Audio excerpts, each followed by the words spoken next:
Hello दोस्तों, कैसे हैं आप सभी। आज की इस वीडियो में हमारे पास है यूपी बोर्ड क्लास 12 के हिंदी के सबसे महत्वपूर्ण प्रश्न।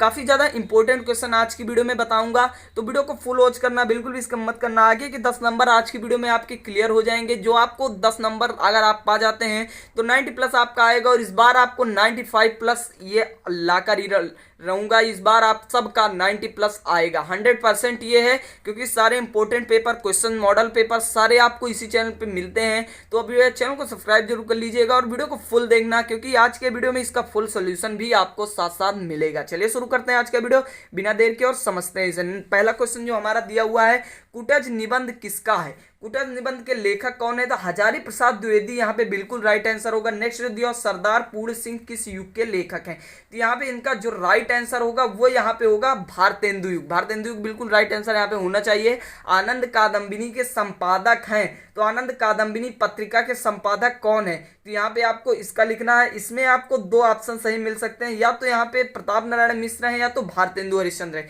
यहाँ इन्हीं दोनों में से एक सा राइट आंसर होना चाहिए। नेक्स्ट जो दिया हुआ है, हिंदी का प्रथम उपन्यास माना जाता है। काफी ज्यादा इंपॉर्टेंट क्वेश्चन है और हर साल ये बोर्ड में पूछ लिया जाता है। एक सेट में इसका आना तय है, तो आप इसे एक बार इंपॉर्टेंट लगा लीजिए।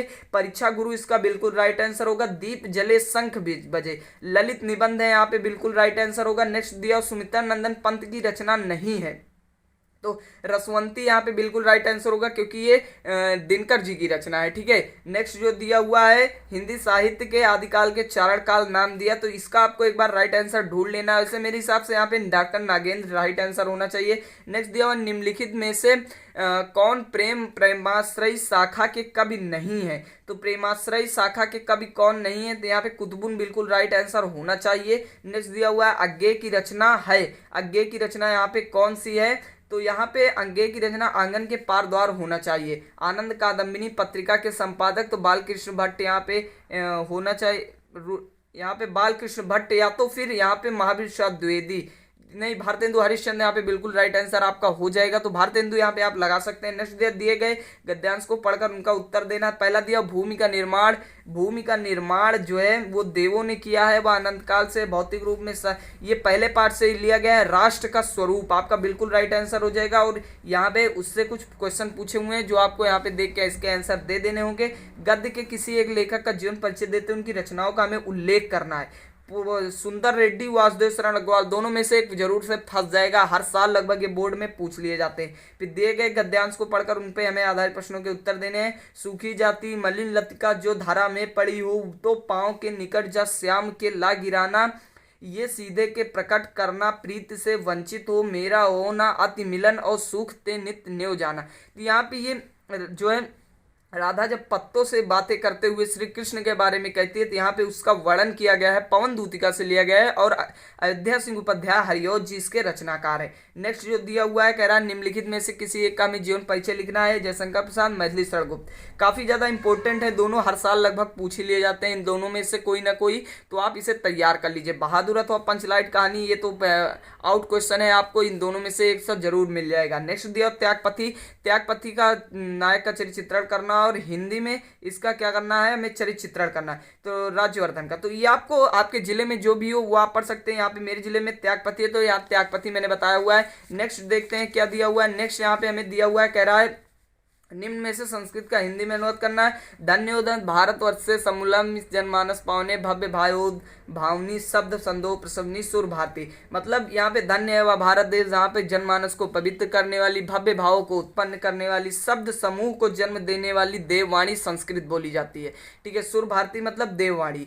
ठीक है, नेक्स्ट, विद्या मानेषु निखिलेश वाडगम्येषु अस्या वाडगम्यम सर्वश्रेष्ठम सुसंपन्नम च वर्तते, मतलब साहित्यों में, सभी साहित्यों में इसका साहित्य सर्वश्रेष्ठ और सुसंपन्न है।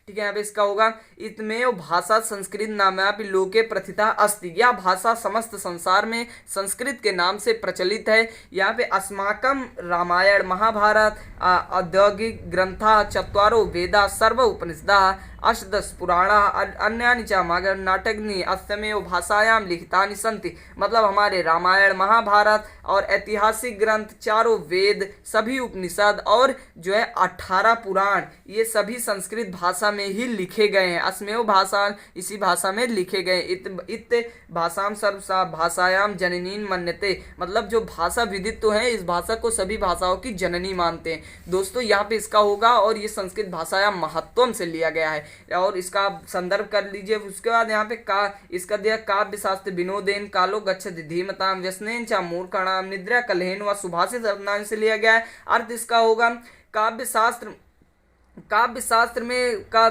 चिंतन करने वाले व्यक्तियों का जो है वो समय धीरे धीरे व्यतीत हो जाता है, लेकिन मूर्खों का समय नींद में और लड़ाई झगड़े में और बुरी आदतों में व्यतीत होता है। व्यसनेन मतलब बुरी आदतें, कलहेन मतलब लड़ाई झगड़ा, और निद्रा मतलब नींद। ठीक है, नेक्स्ट दिया हुआ है वीर रस अथवा करुण रस की परिभाषा लिखनी है, रूपक अथवा उपमा अलंकार की परिभाषा में लिखनी है, दोहा अथवा सोरठा छंद लिखना है। फिर यहाँ पे इसका में संधि विच्छेद करना, महेंद्रा महाधन इंद्रा अध्यादेशा अधिधन आदेशा गायका गय धन का बहुत बार पूछा गया है गायका, इसे तैयार कर लीजिए। नेक्स्ट दिया हुआ है चार चांद लगाना, मतलब शोभा को बढ़ा देना। एक अनार 100 बीमार, एक वस्तुओं के लिए कई लोगों का प्रयास करना। निम्न में से किसी एक विभक्ति का वचन लिखिए, नामनी और आत्मा नाम, ये आपको लिखना होगा। आत्मा नाम षष्ठी बहुवचन है। यहाँ पे नेक्स्ट दिया, और निम्न शब्द में से कौन सा अर्थ सही है। द्रव द्रव्य, तो द्रव मतलब क्या होता है, द्रव मतलब तरल, और द्रव्य मतलब धन होता है। यहाँ पे बिल्कुल राइट आंसर हो जाएगा। नेक्स्ट है कटिबंध कटिबद्ध, तो कटिबंध मतलब क्या होगा आपका, यहाँ पे करधनी और तैयार, बिल्कुल राइट आंसर हो जाएगा। नेक्स्ट दिया हुआ है निम्न में से एक शब्द के अनेक अर्थ लिखिए।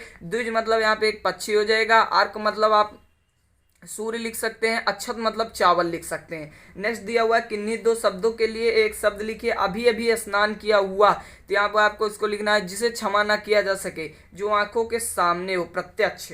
ठीक है, नेक्स्ट दिया और निम्न से दो वाक्यों को शुद्ध करना है। 3 दिए हुए आपको, 2 को एक सा कर लेना है। फिर उसके बाद यहाँ पे 2 हमें पत्र लिखने हैं, दोनों में से जो भी आपको आ रहा हो वो लिख सकते हैं। नेक्स्ट हमें निबंध लिखना, बढ़ती आबादी पे, यानी जनसंख्या आबादी एक ही चीज है। भारत में समाचार पत्रों की भूमिका, वर्तमान युग्मों में का महत्व, नैतिक शिक्षा का महत्व। तो इस प्रकार दोस्तों पेपर यहाँ पे खत्म होता है। आज के पेपर में बस इतना ही था। आज का ये पेपर में बहुत ज्यादा इंपॉर्टेंट क्वेश्चन थे, जिसका पीडीएफ एक बार टेलीग्राम से जरूर डाउनलोड करके सॉल्व कर लीजिएगा। टेलीग्राम का लिंक नीचे डिस्क्रिप्शन में दिया हुआ है, वहां से ज्वाइन होइए और इसे डाउनलोड कीजिए। चलिए दोस्तों, मिलते हैं इसकी नेक्स्ट वीडियो में, तब तक के लिए बाय बाय।